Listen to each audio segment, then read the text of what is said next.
Next thing we need to do is understand the purpose of our advertising. Why are we advertising to begin with, right? A lot of businesses just want to jump up there and try to make money and get their name out there, right? Without a strategy or focus of why am I doing this in the first place? There are 4 stages of advertising, okay? First stage, first thing we want to do is try to raise awareness, right? We don't have a brand, we haven't established ourselves. We want people to know who we are, okay? Next thing, very common, we want to generate sales. We want to make money. Very common, right? But if we don't have a brand and people don't know who we are, it's going to be hard for them to take our offer and convert over. Next reason why businesses advertise is to protect the brand and protect their position in the market. Doritos and Verizon and AT&T aren't doing Super Bowl commercials just to sell. That's part of it, but they're also protecting their brand position in the market as market leaders, okay? And then finally, a reason to advertise is for customer programs. So you want to win back lost customers. You want to increase customer loyalty. You want to upsell, cross-sell existing customers. Okay. So before you go advertise, you need to have a strategy. What is the purpose of your ad? That is going to dictate the tone of your ad. That's going to dictate the CTA. That's going to dictate how you communicate out with your advertisement. Okay. So have a stage and strategy for your advertising. Next thing we want to do in our ads is once we understand our audience and once we have a strategy, we need to create a compelling offer based on the stage in which we are advertising. Okay, so how are we going to get people to convert over? We want to first start with the category. Okay, so with our offer, we want to make it either low cost, low risk, low barrier of entry, or already a part of their either lifestyle or part of the purchasing process to begin with. Okay. The more that you can combine these things, the more compelling it makes your offer. So low cost. Low cost doesn't mean cheap. Okay. Cost is relative to the value that you are offering, right? Just as an example, Gucci never goes on sale, but let's say there's a sale on a Gucci bag, right? Gucci bag is $5,000, right?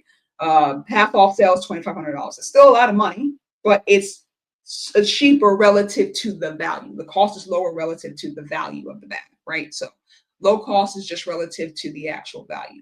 One thing about low cost too is, you have to understand the value people are seeking.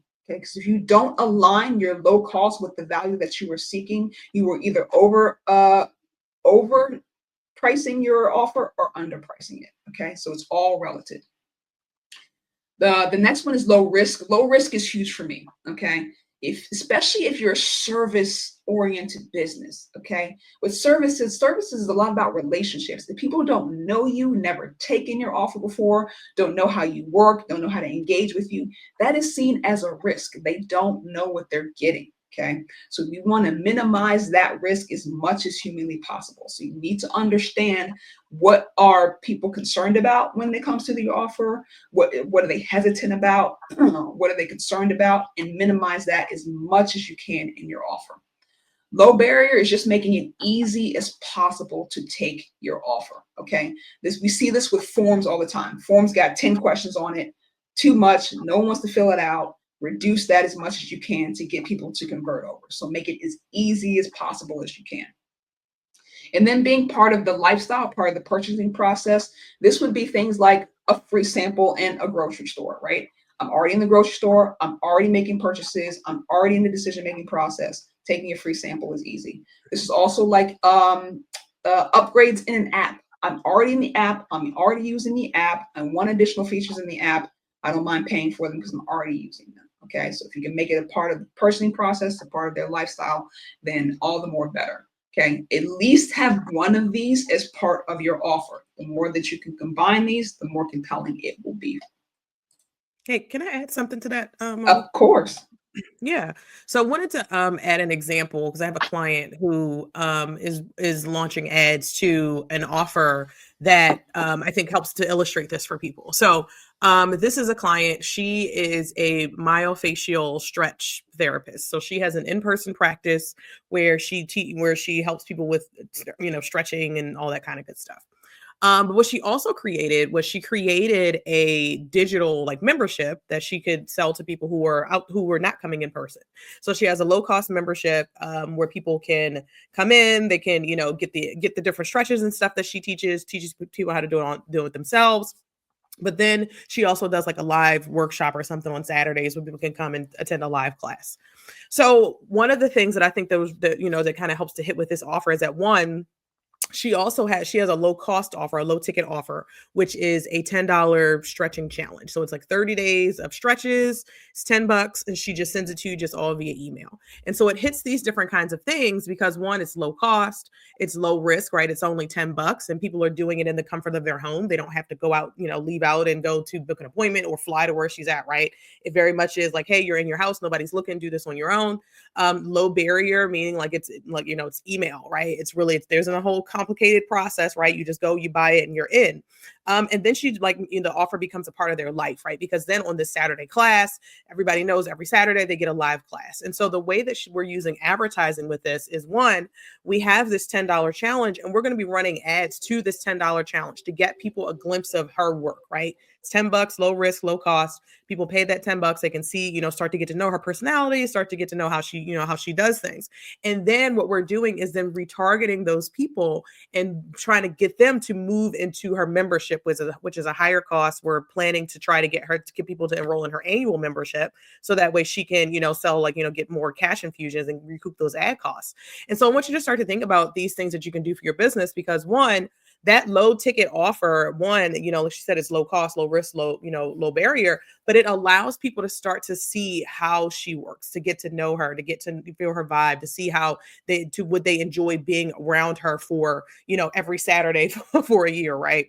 And so that's what you got to kind of think of. So sometimes we want to run ads just to our high ticket services, but other times we need to start to think about with trust being at an all-time low, consumer trust, I should say, being at an all-time low, are there different ways that you can, different entry points you have to your business, different low cost things? Maybe it's a, consultation, maybe it's a training that you've done, maybe it is a mini course or something like that, right?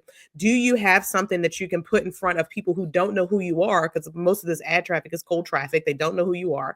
Can you put something in front of them that's low cost, low risk, low barrier, and ingrains your offer to be part of their life, so that making that next step to your higher ticket offer becomes a lot easier. I love it. Fantastic example. That's exactly it to a T, right? And the thing about it is, and Stacey mentioned this, is we are trying to build relationships. And part of what I teach is if you take those people who've done the low ticket offer and give them a fantastic experience, they're likely to convert over. And guess what? They're likely to tell other people about your business and your offer, which is what you want. Take some of that stress and pressure off of your shoulders, transfer it to people who you give a good value to and good experience to. Excellent example, Stacey. Thank you. Next thing we want to think about is the format. So how are we packaging this offer, right? What are we all giving them? So sales and discount is very typical, right? No surprise here. The one thing that I will say about sales and discount, and this is me personally, and Stacey, you can add your 2 cents on here. I don't like it when the offer, the discount is a dollar amount. I like it when it's a percentage off. Because the dollar amount is relative. Like, what's $10? Like $10 off of what? $20 off of what? Versus 20% or 15%, right? I know how much that is relative to the price already, right? And you're not exposing your prices. When you say $10 off, you have to say $10 off of $100. Now you're exposing your price, right? And I don't love it. So I like better percentage versus flat dollar amount when you're doing sales and discount. Yeah, I agree. And I would even say that, one, I like percentages also because, like you said, like people will quickly be able to say, like, oh, this is something that's 40% off, right? Like, I don't need to necessarily do the math. I can see that 40% is a significant, discount. Or, but I wanted to add, like, one of the things you can do is you could test this in your ads, especially like if you're running, like, digital ads, not necessarily maybe like print ads, but if you're running digital ads like Facebook, Instagram, Google, Pinterest, all the different platforms, you can absolutely have an ad that says, 10% off, and then another ad that says $10 off. And you can really start to see in real time which one is actually attracting the most attention and which one is converting the best. And that's the beautiful thing about things like Facebook ads and other digital advertising, is you do get that real-time feedback, and you can actually be very intentional with your testing to see, like, is it a percentage? Is it a dollar amount? Is it even just like a bonus, right? Like, whether it's it may not be necessarily a dollar amount. It may be, hey, like, let me give you a free, mini course, or a free workshop, or a free one-on-one call with me, or something like that, right? So you can absolutely, present it as a sale slash discount, even if you're not necessarily taking a dollar or percentage off, but people are feeling like they're getting an extra bit of value. I love it. Excellent. So we have sales discounts as a format. We have events. So it's very common to do webinars, in-person events, online events. I love events as a way to build relationships. You can see people's faces. They can get to know you. They get to connect with you. That's already a step in the right direction in having them engage further with you. So I love events. Programs are things that are programmatic. So there are steps that lead to your ticket offer. So there could be some kind of free initial offer. There can be a thing like a book that leads to a course that leads to a membership, so on and so forth, right? So you're sort of bringing them on through the steps of your entire program. Then we have the try before you buy, very common. This is like samples or trials or free offers.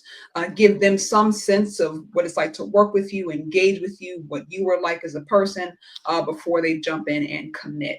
You can, again, there's nothing wrong with combining these things. You can have a try before you buy as part of your program, sale or discount as part of your program, sale or discount as part of your try before you buy, sale or discount as part of your event. So these don't have to work in isolation. They're just to give you ideas of how to format your offer in a way that entices people to engage with you. And again, I think Stacey and I are both saying a lot of businesses want to go out with their high ticket or main offer with the ad. And that is very tough to do, especially if people are cold and don't know you, right? You have to sort of carrot them in and bring them into, your funnel, if you will. And these are ways to do that. So that's the point.